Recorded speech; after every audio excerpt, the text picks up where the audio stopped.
खूप भूक लागली असेल आणि पटकन काहीतरी जेवायला बनवायचं असेल तर हे रस्सम नक्की ट्राय करून बघा। आणि हे अतिशय कमी सामानात होणार आहे बरं का।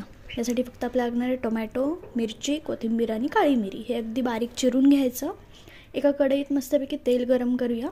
तेल चांगलं गरम झालं की त्यामध्ये मोहरी, जिरं, कढीपत्ता आणि हिरवी मिरची टाकायची आणि फोडणी मस्त करपू द्यायची आहे। लगेच त्यामध्ये काही टाकायचं नाही। व्यवस्थित करपली की त्यामध्ये आपण लाल मिरची पावडर टाकली आहे आणि आपले चिरलेले टोमॅटो टाकून द्यायचे। आता हे मस्त परतून घेऊन थोडीशी हळद टाकायची। हळद टाकल्यानंतर याला थोडा वेळ आपण पुन्हा परतून घेऊ आणि हे टोमॅटो मस्त मऊ होईपर्यंत शिजू द्यायचे। टोमॅटो मऊ झाले की त्यामध्ये आपल्याला हवं तेवढं पाणी टाकायचं। पाणी एकदा टाकलं की त्यावर फक्त थोडीशी काळी मिरीची पूड आणि थोडंसं मीठ टाकायचं। हे सगळं टाकून याला मस्त व्यवस्थित उकळी येऊ द्यायची।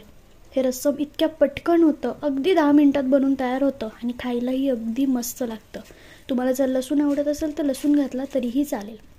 आता बघा याला मस्तपैकी उकळी आली आहे। त्यावर आता आपण हलकीशी कोथिंबीर घालूया आणि हे खाण्यासाठी रेडी झालं आहे। मस्त गरम गरम भात घ्यायचा, त्याच्यासोबत हे मस्त गरम गरम रस्सम घ्यायचं।